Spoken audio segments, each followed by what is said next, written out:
Today I have Chris Tran from Little Saigon Official back on the podcast. Welcome to the Vietnamese podcast, Chris. How are you? I'm great, man. How are you, man? I'm good. I'm good. This is a topic today that I have been wanting to talk with you and other men and women in our community because it's been brought up to my attention. And this is really about the general idea of toxic male masculinity. I recently had Kyla Yu. She's a writer and former import model.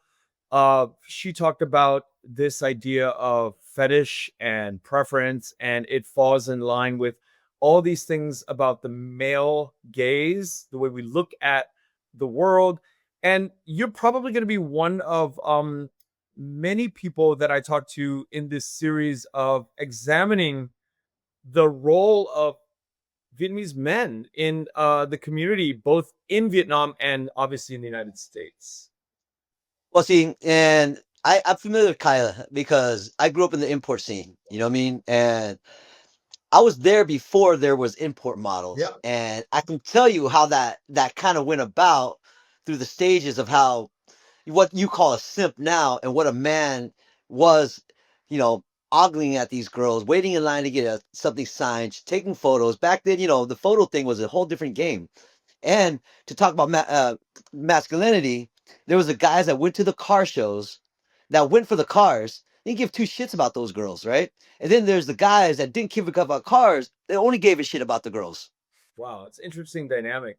Well, we're here for all of it today, and I think that I have a few questions that I have thought about, which is I think we need to open up with what do you and I, think is toxic male masculinity as it exists within the framework of the Vietnamese culture in America? We'll start from that point first. I'm gonna see what I grew up as being told what it is, being that Neanderthal, that barbaric dude that just is like it's woman, cave, man, Tarzan, you, Jane type deal. You know what I mean? We grew up on the days of James Bond. We grew up in the days where, the guy is the hero to go save the girl. Okay. We grew up on a man should be a man, open the door, do this, take charge, make decisions, be the household head, breadwinner. The list goes on what it was to be a man, right? And you have to look at it in the context of time frame and what period of time. Because over time, people ask soften the gender, oh, that's just, and then it becomes toxic because you hammer it. But yet again, cultures to talk about, you have to address machismo. So I mean, there's a lot going on with what you just said. There's a lot. it, There's a lot going on, and I think it boils down to kind of one thing. There's a lack of awareness that there's a human being on the receiving end of our machismo, our blindness, our lack of awareness. I think everything you just said, machismo, I Tarzan, you Jane, all of these things really yeah. boil down to the inability for a man to actually hear and pay attention to what's going on with the woman's experience as it relates to being in relationships with Vietnamese men.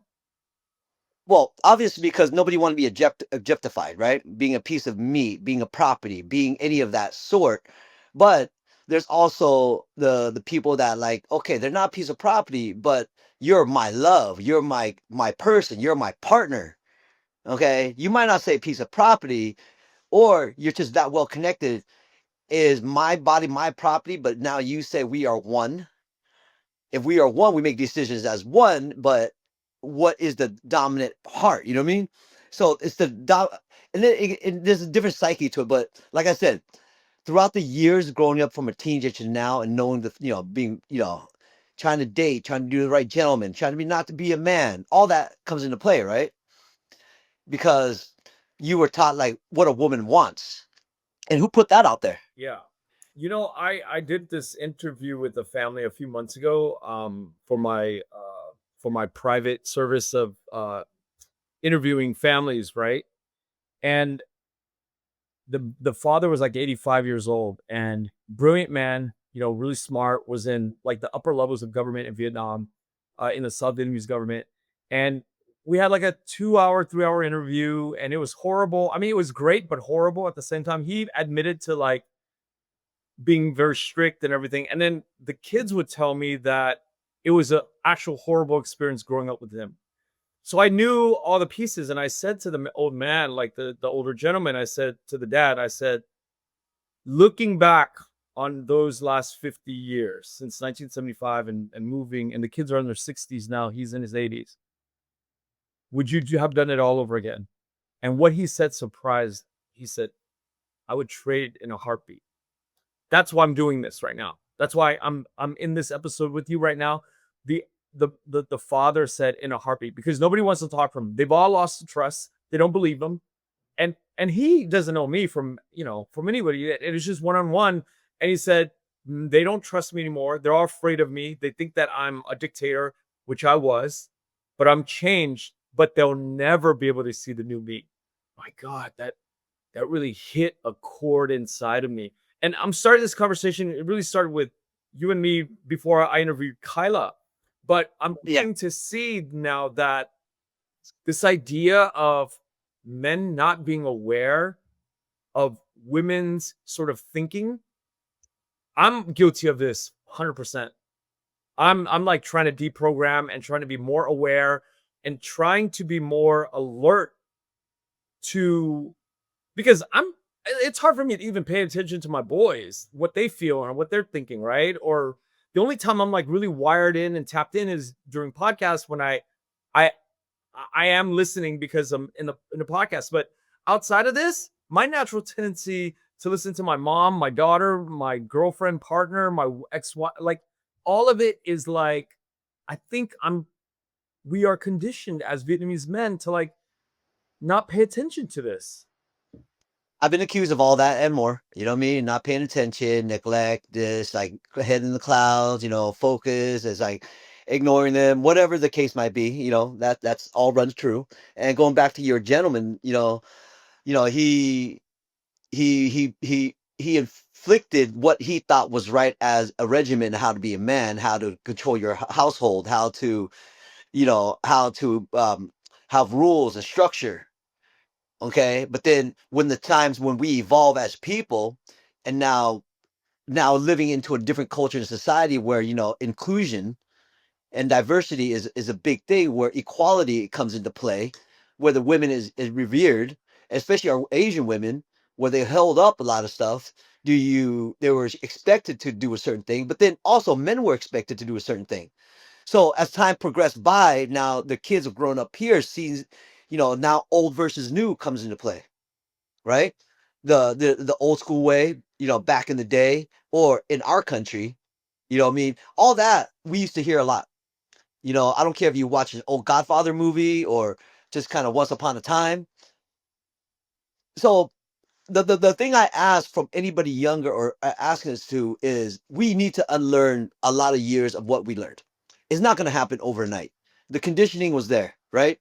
We need to understand, but then they also have to be patient to see our progress of and changing things. If they see a peak of us, you know, trying to break the habit, trying to stop saying those words, trying to give to have that side eye. You know what I mean? It's like many times, I mean, I don't expect the young women that I interact with in the community to like call me out, but and it's not their responsibility to call me out. At the same time, pulling me aside privately, like some of my really close friends do, helps a lot.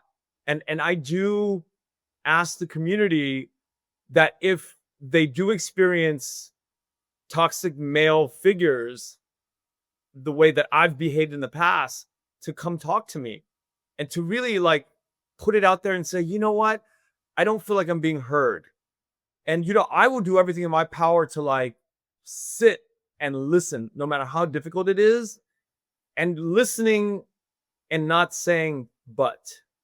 Listening, not having an answer in your head as a man to say, I'm going to listen unconditionally right now. I'm going to listen unconditionally. I think that's what I'm feeling and vibing right now with the current But at what point, because I have to ask this, at what point our old school selves is like, now you're being a little bitch, right?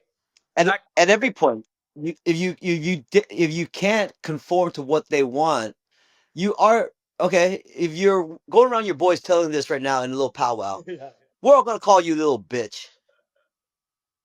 If she wanted you to wear a skirt, you're gonna wear a skirt, huh? Yep. Okay, so there's that too. You're trying to balance out the respect of Absolutely. the people you hang out. Maybe they're dogs and you shouldn't hang out with them. That could be an argument. You know what I mean? Or do you now soften up and now the people with little you know you have a little bit more compassion and just be a little bit more understanding. Okay, but yet it's just like anything, any kind of duality. Once you leave the house is different. Once you go to work is different. Okay, you go to work, there's HR rules, how you say and do things, and then there's worldly rules, and then there's household rules. Okay, but yet you have to wear and code switch and wear different hats now, even to talking to the other. The other. What I mean? Let's call it that. It's Because getting so complicated for young men and for men and old dogs. And, it's just getting super complicated. And that's why talking about this right now with you is, I'm inviting other men and women into this conversation. I mean, we're starting here. And I am in this mode of learning and wanting to be a better man, being a better Vietnamese man, because I do want to hold to some cultural uh beliefs. I like these cultural ideas, but I don't like it when it becomes a man and a woman, like the division. And I think there's some ideas in Confucianism that really divides the men and women, their gender roles. uh but I like the un and I like the am, right? I like that idea. But then in our words, we're already putting ang as the older, more powerful position. But then again, when you well, look at it in a romantic way, it's almost like, oh my God, this is the most beautiful thing. And the am, right? So it's like these things are what rips me up inside culturally from a linguistics to a cultural practice point of view. okay. So let me add something more to that. Okay, that it cringes me when I have to call somebody am, and it cringes me when they call me an. You know what I mean? Because I didn't come from that type of upbringing, right? So that's a little culture. Now, taking back to that, I am is very sweet. It's very Okay, endearing. but I why get are it. you cringed out by it? Maybe because it's a language barrier for me. I never grew up calling any of anybody I'm wooing, em ơi, có đi ăn chơi không? Có đi ăn không nhở? Like I, that's soft. what, Yeah, you, so it has a great softness to it. Em ơi, có đi muốn muốn đi ăn chơi không? Em có cần cái gì không? Okay, it does. You know what I mean? But then again, you come from a certain, and I'm not making an excuse. That's the but. You know what I mean? But here's also, if you look in the context of anem, right? For male, female. But then again, when I address you and my group of friends, hey, anem and detail, okay, we're saying let's go together as a group, as a family, as a tribe, right? Now, if we include the female or whoever the M is into the tribe, because it's a gender neutral term, correct? But it's inclusive. That's all it is. Because Anyi Am, but An is usually reserved for older, right? And Am is younger. Does it have a gender to it? not But except for the An. No, not when you're using it in groups. No, it doesn't really have the gender dimension. I'm only addressing the dimension of being in a relationship with a Vietnamese woman, and you use an and am. And even when the woman's older, I've dated older and use am very comfortably too, because now it's but that's the weird part about this whole language dynamic, right? But then again, I've now been taught just recently that if somebody says Jay, okay, and they're younger than her, and she's a professor, a doctor, they still address her as Right, Jay. right, You know what I mean? right. So it's even okay. So the respect is different regardless of the age. And now I'm even more confused because what? I thought it was. age, and I didn't want to offend you by calling you T, but now it's a respect Yeah. thing. Okay, so now if I didn't know her, she was a professor, a doctor, a scholar, or then somebody revered as a higher learning person, right? Yeah. And you would revert to them as JE because they're, I'm not, in a word, superior Yeah. in that respect, right? So more confusing stuff. It's very And confusing, and I think that nobody really translates this stuff and brings light to the confusion that we have to experience. Because when you think about like other cultures, they have you and me, toi and moi. Like it's just that simple. That everybody's the same. Uh, everyone's the same, but but this. our language and in Korean culture language, there's like hierarchy, honorifics that we have to like really deal with. And I think when we start dealing with these things, there there is this natural um embedded power structure in our language that creates a little bit of this hierarchical thing called toxic male masculinity. But it all goes back to one common thing: respect. And that's an old thing. All this we're talking about, the opposite of whatever it is, just wants the respect. But what if we don't deserve the respect as a man? Okay. What if we are so far off our rocker that we shouldn't be respected and we should be called out? That's I think that's what we are in this day and age. That Okay, then let me put it this way. What if the woman doesn't deserve the respect? What if you know that you're this older gentleman, she's your arm candy, she's an object to you, and she knows this. You're paying all her bills. Okay. Now, am I now that too is still part of our culture and still part of this whole scheme of society, correct? yeah. Okay. And now you want the respect because you have come to me for what I have and what I built, and now you want to lay that respect to you.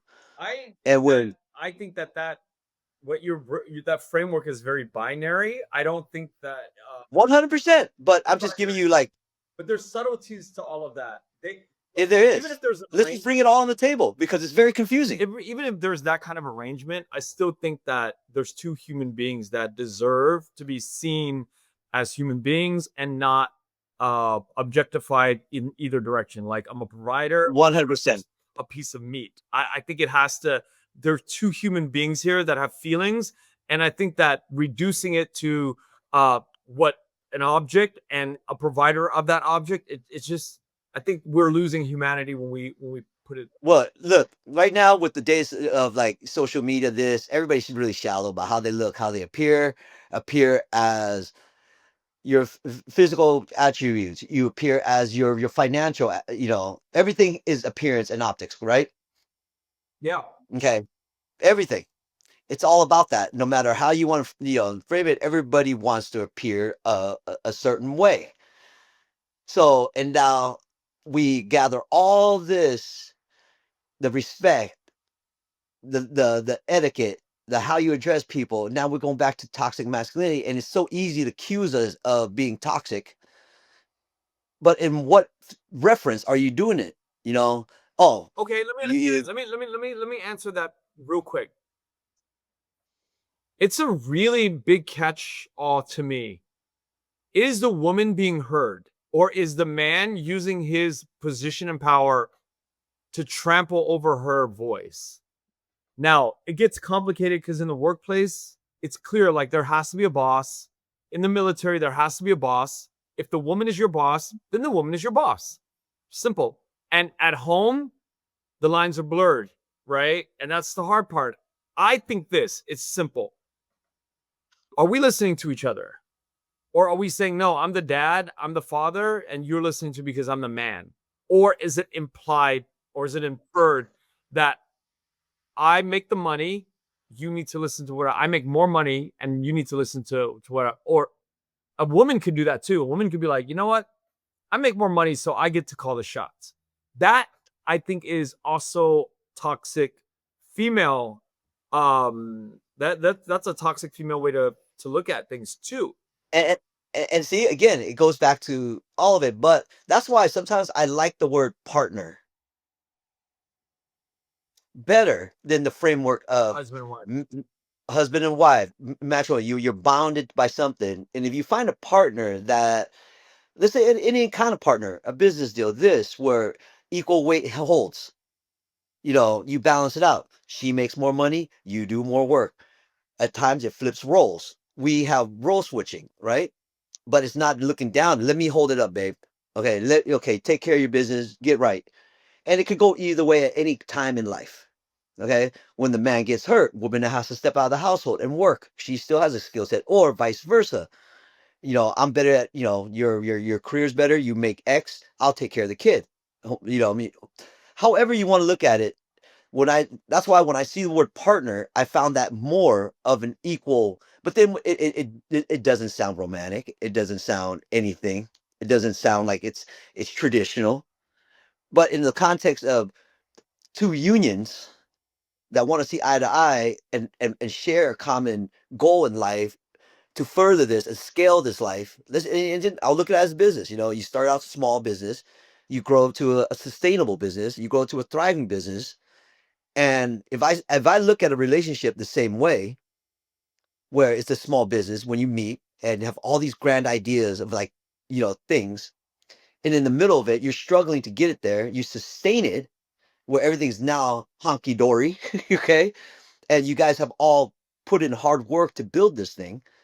And then now you're building a future where you can now share the fruits of this labor together and stay together. And then there's always business breakouts because ideology changes. Once you get to that peak level of making that success, there's always going to be a fracture. But the partnership and the union was there.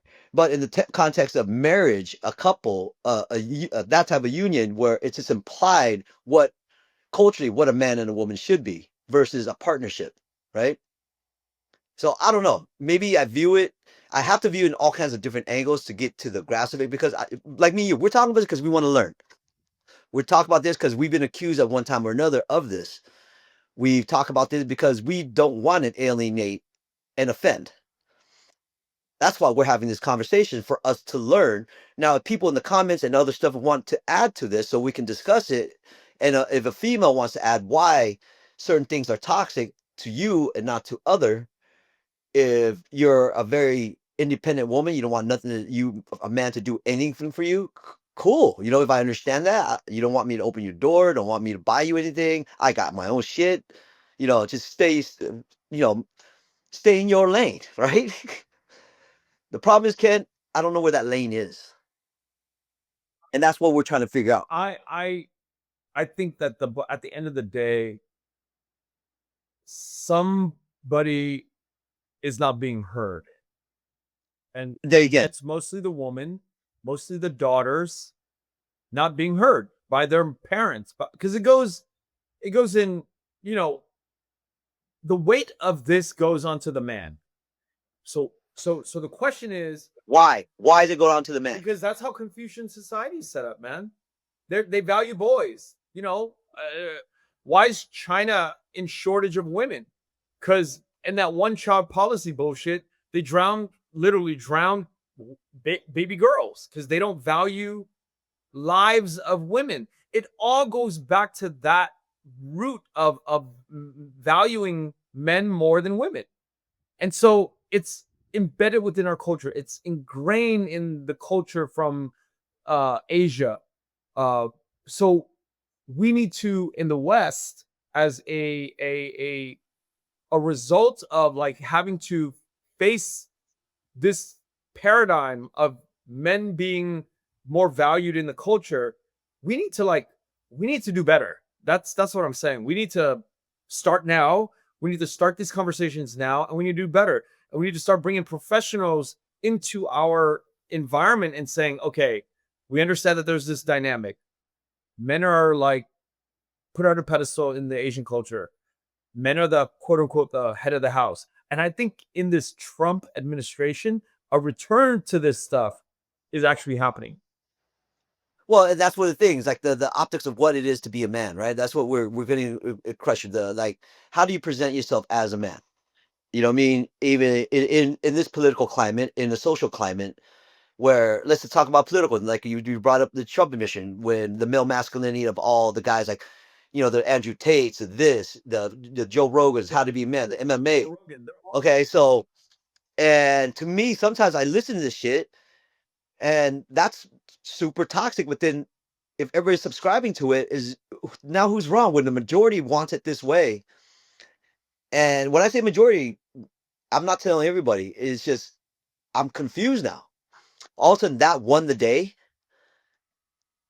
and so for us to soften up, all of a sudden we're now more, it honed it in with our emotions and this and that. But yet you look at TV and social media and everything else, and it's like, oh man, you soft little simp. yeah. I mean, You know, guys like Jordan Peterson, Sean Whalen, Rogan, all these guys pushing this male agenda, which look, I'm all for the man being the provider, the shield against, the outside craziness and the protector. But at the same time, I think that we need to really be open.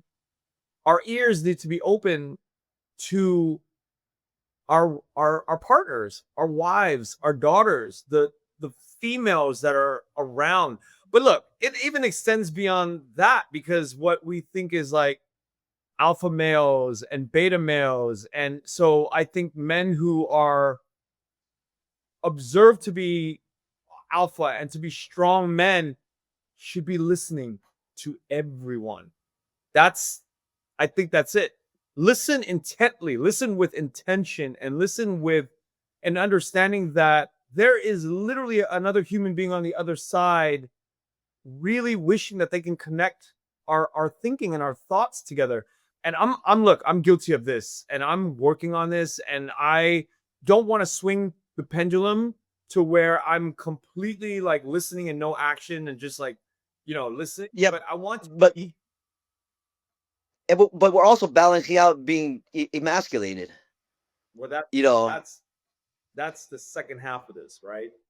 yes, because where do you balance that? Where they're asking for all this, but then now you become this, yes, this nice, guy that does everything, does that, and then like they actually lose a little bit of respect for you because, that term man, why don't you fucking man up? Stop pouting. No, but I'm not pouting. I'm just telling you my emotions, man. But it sounds like, stop being a little bitch.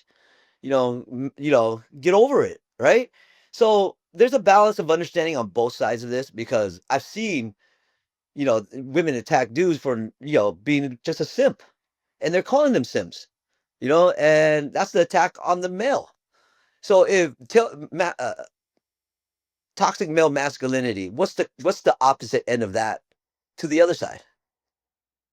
Somebody with no backbone, somebody with no ability to speak up, somebody with no ability to have dialogue with your partner, with the woman in your life, with your daughter, no ability to connect because you are a punching bag and Then you don't have the then then, ability to really form thoughts. So that's the other extreme. One has then one I deduct this then. So far, it's always been a communication issue. that's the funny thing you say that. I was listening to some Tony Robbins this morning, and I was opening one of the books, and he said communication. He probably pulled this out of his ass, but only 7% of communication involve words. I don't know where he got that construct from, but that's interesting, right?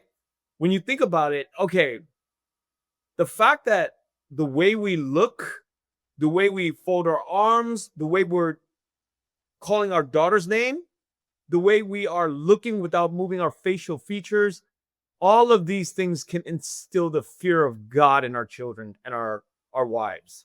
So Well, that is part of male masculinity that goes unchecked when a guy's like 200 pounds like me, full of muscle, and like looking at my daughter and making her feel a certain way. All I have to do is call her name in the way that I know will physically intimidate. I'm replaying like the way that I have behaved, and trying to be very aware that that exists. And the other side of what you're saying also exists is the father who has lost all control over his 12-year-old daughter because she doesn't respect him. well, so let's go back to communication. So if our body can speak, what they say, body language, and the words that come out of our mouths says expressing it. Most of the time, more true to it is our body language, right? Yeah. The fire in your eye, the veins in your neck, Yeah. the fucking tensing up, the the just resided to like, I give up. You know what I mean? Okay, it speaks volume. No matter what I say, the body language speaks louder. It's not what I see in your face. You can say yes all you want, but like your body tells you, it says no, Yeah. right? Okay, and you can now agree, but then you can all see in their eyes, they just tapping out, right? So that there too, the communication has to be confronted and addressed on both sides. How many times have you, like even as simple as what do you want to eat, and you just look at their body language and then just the whatever, right? Or when you ask them a question, they're dismissive, and you can tell, or they're just answering, ask and answer. But now you're trying to read the body composition. You're trying to feel the vibe in the room per se, right? So all this comes down to that connection of really communicating with your partner. If your expression is like it says one thing, but your words say another, they don't believe you. So why even have that conversation? Let's take it back. If you're tempered up and now you're speaking through just being a hothead, it's all this adrenaline, this hate, this rage. Are you actually actively communicating properly? Yes, words are coming out, things are being expressed. Some truths and some hate might come out, right? And some people will translate that as, oh, whenever you're mad, you tell the truth. You know what I mean? You know what I'm saying? There's some truth to everything, right? Okay, and that's why it's that stoic, passive look that everybody tries to have as a what they call poker face. Okay, look how hard it is for us to study this, to communicate with our partners, because why? Even just not relax, even like eye rolling, your eyebrows, everything, your lips fucking tense up. And they like, and you already know they just agreeing just to agree. But if the opposite of male being male toxic, now they know how to trigger that from us, correct? They understand how to push buttons. They know how to run this game. But I don't think people are, men and women are doing this intentionally, knowing how to push buttons. I mean, they may know how, but I don't think anybody is trying to. we have we have too many defense mechanisms that overall, like, everybody's so quick to say when something's not their way. It's like they do this. I mean, male, female. Oh, that's so toxic of you, or that's so like barbaric of you, or this kind of fucking man are you? You know what I mean? Anything you want to address in every context, okay, it's been applied, and that's why we're here having this conversation of like different variables of things said and done, and what our body language says and what our communication level is. And let's be real. How many of our friends that are men know how to communicate their emotions to their female friends or their loved I, ones? I actually Male. live in a world where I live in a world where I think that it exists a lot. I think there's a lot of my male friends that I look up to know how to do that. Many of them, but many of them also knowing how to do that also are embedded with Vietnamese cultural values that they have this trigger that they blow up quickly on their female companions and partners too. You know, Yeah. it's we are at the cusp of a new way of being in the Vietnamese culture. I think And both. if young people are listening to this, and if the ones that are like dealing with this and trying to undo certain things that are toxic traits, I get it. It's must be said. Maybe certain having identified it themselves being accused of this, but now hearing it, even me, I hear it from other people like yourself and other people I've had this conversation and watching stuff. I go, damn, is that me? Did I do that?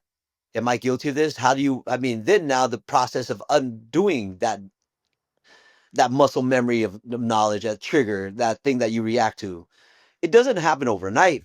At least, I'm aware of it now. And what do I take from here? And who would have the patience to wait for me? Yeah. We can pick up this conversation in the next episode. I need to run, but this is a perfect start. I'll air this because I think it's a wonderful start to this dialogue. Yeah. And let me ask the community to help us men, help ourselves, help everybody, and this whole world be better. Help us and be patient with us and let us learn. And if you have any comments and questions, we'd love to hear it. We'd love to hear what we can address, because we want to be better. We want to hear the different modules and a different points of addressing this very issue. Thanks, Chris. All right, later, man. Thank you for listening to The Vietnamese with Kenneth Nguyen. Special thanks to Brittany Tran, to Jane Nguyen, Catherine Nguyen, Tina Pham, Sydney Jamie, and Christo Trin. Please find us on Instagram, Facebook, and TikTok at The Vietnamese Podcast.